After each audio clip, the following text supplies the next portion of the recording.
أعوذ بالله من الشيطان الرجيم. بسم الله الرحمن الرحيم.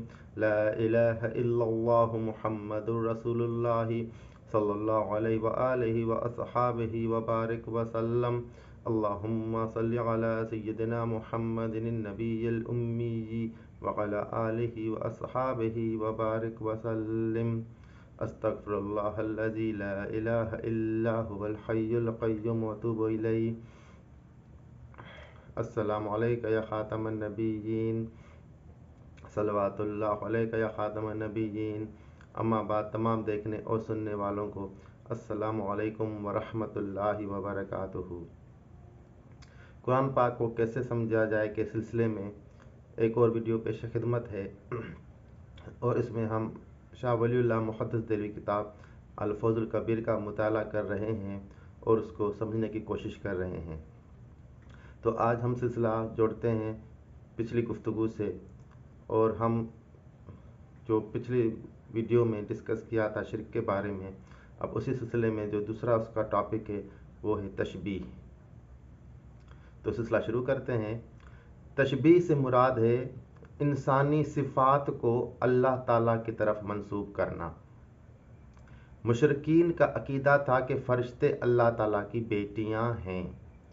اللہ ان کی سفارش قبول کرتا ہے، چاہے اسے پسند ہو یا ناپسند، جیسا کہ بادشاہ اپنے درباریوں کی بعض باتیں نہ چاہتے ہوئے بھی مان لیتے ہیں. اسی طرح جب مشرکین اللہ تعالیٰ کے علم، اس کے سننے اور دیکھنے کی صفات کا ذکر سنتے تو ان کی حقیقت سمجھنے سے قاصر رہتے، بلکہ وہ ان کو بھی انسانی علم اور انسان کے سننے دیکھنے کی طرح خیال کرتے. اس کے علاوہ وہ اللہ تعالیٰ کی ہستی اور اس کے وجود کو بھی انسانی جسم کی طرح تصور کرتے، جس کے قیام کے لیے خاص جگہ ہونا ضروری ہے. اس میں آپ سے عرض کر دوں کہ یہ جو تشبیہ ہے کہ مخلوق کی صفات کو اللہ تعالیٰ کی طرف منسوب کرنا، بعض اوقات اس میں بڑے بڑے جیت علماء کرام بھی نہ چاہتے ہوئے بھی مبتلا ہو جاتے ہیں، اور وہ ایسی باتیں کر جاتے ہیں جس سے ایسا محسوس ہوتا ہے کہ وہ اللہ تعالیٰ کی صفات میں مخلوق کی صفات کو ملا رہے ہیں، جبکہ یہ تشبیہ ہے. یہ بھی شرک کا ہی ایک قسم ہے. ایسا نہیں ہونا چاہیے.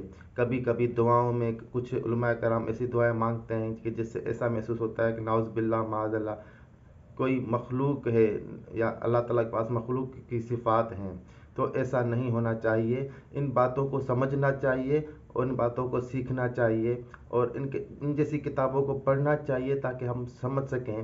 ان پر غور و تفکر کر کے ہم اپنے زبان میں اور اپنی گفتگو میں، اپنے خیالات میں ایسی چیزیں نہ لائیں کہ جس سے جو ہے ہم اللہ تعالیٰ سے ایسی باتیں منسوب کر لیں جو حقیقت میں مخلوق کی صفات ہوتی ہیں.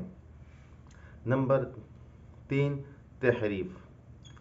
تحریف کا مطلب یہ ہے کہ حضرت اسماعیل علیہ السلام کی اولاد طویل عرصے تک ابراہیمی دین پر قائم رہی.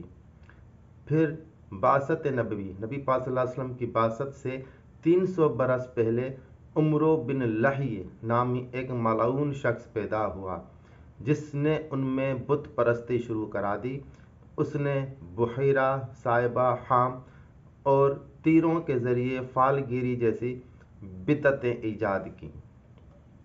مشرکین نے تمام رسوم و رواج کو اپنے باپ دادا کا طریقہ سمجھ کر اختیار کر لیا اور اس آبا پرستی کو اپنے حق میں ایک دلیل بنا لی. نمبر 4، عقیدہ رسالت و آخرت. اگرچہ گزشتہ انبیاء علیہ السلام کے ہاں بھی قیامت اور حشر و نشر کے عقیدے کا ذکر ملتا ہے، لیکن اسے اتنی وضاحت اور تفصیل سے نہیں بیان کیا گیا جیسے قرآن پاک نے بیان کیا ہے. یہی وجہ ہے کہ مشرکین اس عقیدے سے ناواقف تھے. اس لیے عرب کے مشرکین اگرچہ حضرت ابراہیم علیہ السلام اور حضرت اسماعیل علیہ السلام بلکہ حضرت موسیٰ علیہ السلام کی نبوت کو مانتے تھے، لیکن چونکہ انبیاء کرام انسانی جسم اور انسانی صفات رکھتے تھے جو ان کی نبوت کے جمال کا ایک حجاب اور پردہ ہوتا تھا، اس لیے یہ لوگ ان کے بارے میں شک و شبہ میں پڑ گئے۔ ان کو یہ معلوم نہ تھا کہ اللہ تعالیٰ نے کس مقصد کے لیے انبیاء کرام کو بھیجا۔ وہ قاصد اور قاصد کو بھیجنے والے میں مشابہت کے قائل تھے، اس لیے وہ نبوت اور رسالت کے صحیح عقیدے سے ناواقف تھے اور اسے ایک ناممکن چیز سمجھتے تھے۔ اس بارے میں ان کے فضول اور بے معنی اعتراضات تھے۔ مثلا نبی کھانا کیوں کھاتا ہے، پانی کیوں پیتا ہے، اللہ نے انسانوں کے بجائے فرشتوں کو کیوں نبی نہیں بنایا، ہر شخص کے پاس الگ سے وحی کیوں نہیں آتی، غرض اس طرح کی بہت سی نامعقول باتیں تھیں جو ان کا عقیدہ بن چکی تھیں۔ جو اوپر شاہ ولی اللہ محدث دہلوی نے بیان کیا کہ وہ نبوت کو مانتے تھے، لیکن چونکہ انبیاء کرام انسانی جسم اور انسانی صفات رکھتے تھے جو ان کی نبوت کے جمال کا ایک حجاب اور پردہ ہوتا تھا، اس لیے یہ لوگ ان کے بارے میں شک و شبہ میں پڑ گئے۔ اس بارے میں یہ سمجھنا بہت ضروری ہے کہ انسان کی پہچان انسان کا جسم نہیں، انسان کی صفات ہوتی ہیں۔ اب ہر انسان کے پاس 2 ہاتھ ہیں، ہر انسان کے پاس چہرہ ہے، 2 آنکھیں ہیں، 2 کان ہیں، لیکن یہ تو پاگل کے پاس بھی ہوتے ہیں، یہ تو ایک نا علم شخص کے پاس بھی ہوتے ہیں، ایک عالم کے پاس بھی ہوتے ہیں۔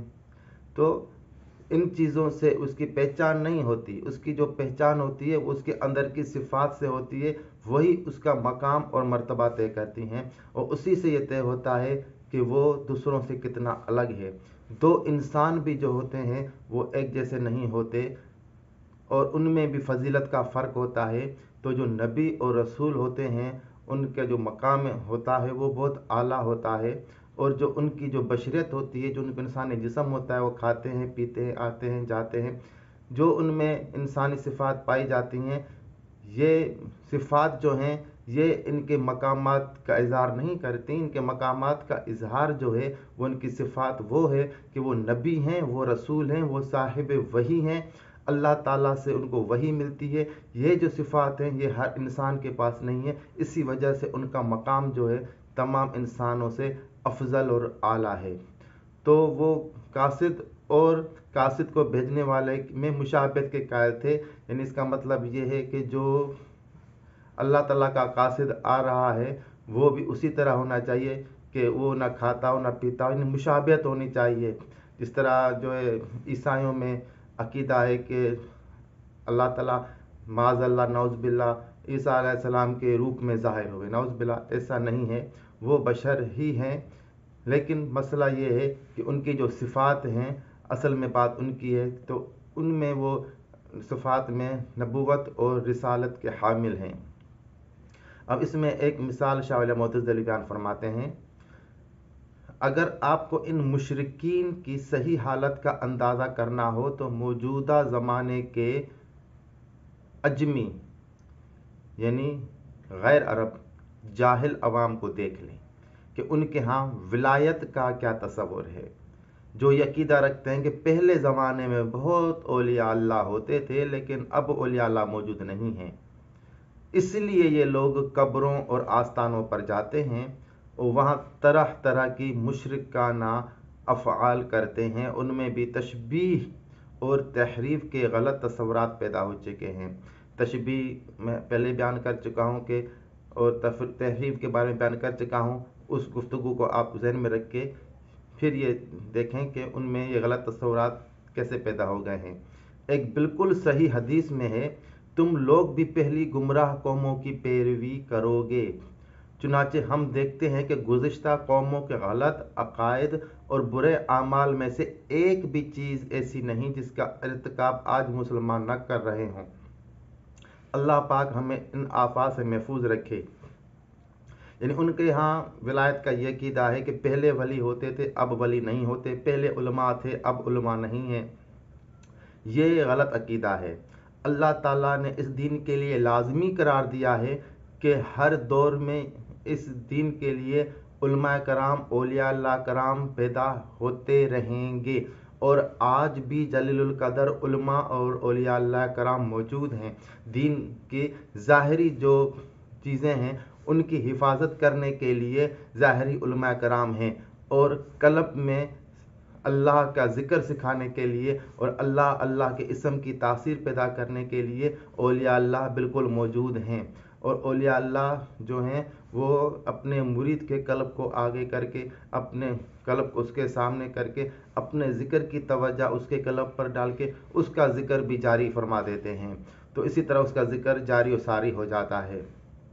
تو آج کے دور میں اولیاء اللہ موجود ہیں، آج کے دور میں علماء کرام موجود ہیں، تو پھر کیونکہ ان کا یہ عقیدہ غلط بن چکا ہے کہ آج کے دور میں اولیاء اللہ موجود نہیں ہیں اس مقام کے اور علماء کرام نہیں ہیں، تو پھر یہ لوگ قبروں پر جاتے ہیں، آستانوں پر جاتے ہیں، وہاں مشرکانہ افعال کرتے ہیں، اور اس طرح وہ مختلف قسم کی بدعتوں میں مبتلا ہو جاتے ہیں۔ جبکہ اگر کسی کو واقعی اللہ تعالیٰ کا ذکر سیکھنے کا شوق ہو، کسی کو واقعی اللہ تعالیٰ کی معرفت کا راستہ حاصل کرنا ہو، تو آج کے دور میں اولیاء اللہ کرام جو ذکر سکھاتے ہیں اور اللہ تعالیٰ کے ذکر میں مشغول کرتے ہیں، اللہ تعالیٰ کی معرفت کے راستے پر چلاتے ہیں، آج کے دور میں ایسے اولیاء اللہ کرام موجود ہیں اور ہر دور میں موجود رہیں گے یہاں تک کہ قیامت آ جائے گی۔ آگے کا عنوان ہے رسول اللہ صلی اللہ علیہ وسلم کی بعثت۔ صرف مشرکین ہی نہیں، اس وقت ساری دنیا میں گمراہی میں مبتلا تھی۔ صرف مشرکین ہی نہیں، اس وقت کی ساری دنیا گمراہی میں مبتلا تھی، پھر اللہ تعالیٰ کی رحمت جوش میں آئی، اس نے حضرت محمد صلی اللہ علیہ وآلہ وسلم کو عرب کی سرزمین میں مبعوث فرمایا۔ آپ صلی اللہ علیہ وآلہ وسلم کو حکم دیا کہ آپ صلی اللہ علیہ وآلہ وسلم ابراہیمی طریقہ اختیار کر کے تبلیغ کریں۔ ساتھ ہی قرآن نے مشرکین سے بحث مباحثہ کیا، جس میں ان کے چند مسلمہ اصولوں اور عقیدوں کو بنیاد بنا کر دلائل دیے جو ابراہیمی دین کا شعار تھے اور جو ابھی تک ان میں باقی رہ گئے تھے، تاکہ ان پر حجت تمام کر دی جائے، دلیل تمام کر دی جائے اور وہ حقیقت کا انکار نہ کر سکیں۔ ماشاءاللہ، جزاک اللہ۔ گفتگو کا سلسلہ جاری رہے گا انشاءاللہ تعالی۔ اگلی ویڈیو میں ہم اس موضوع پہ مزید بحث کریں گے اور الفضل الکبیر سے مزید ہم پڑھنے کی کوشش کریں گے انشاءاللہ تعالی عز و جل۔ اور امید آج کی ویڈیو آپ کو پسند آئی ہوگی۔ اگر آج کی ویڈیو آپ کو پسند آئی ہے، ضرور میری ویڈیو کو لائک کریں، کمنٹ کریں، میرے چینل کو ضرور سبسکرائب کریں اور اپنے دوستوں کے ساتھ شیئر کریں، اور یہ قرآن پاک کو سمجھنے کا سلسلہ جاری و ساری رہے گا، اور ہم اس کتاب کو انشاءاللہ تعالی ضرور مکمل کریں گے۔ اللہ تعالیٰ آپ کو خوش رکھے، اللہ تعالیٰ آپ کو آباد رکھے، آپ کو زندگی کی تمام خوشیاں عطا فرمائے، آپ کو دنیا و آخرت میں سکون عطا فرمائے، اللہ تعالیٰ آپ کو دوزخ کے عذاب سے نجات عطا فرمائے، قبر کے عذاب سے نجات عطا فرمائے، اور یہ سب دعائیں خود میرے لیے بھی۔ وآخر دعوانا ان الحمدللہ رب العالمین۔ شکر للہ، جزاک اللہ خیرہ۔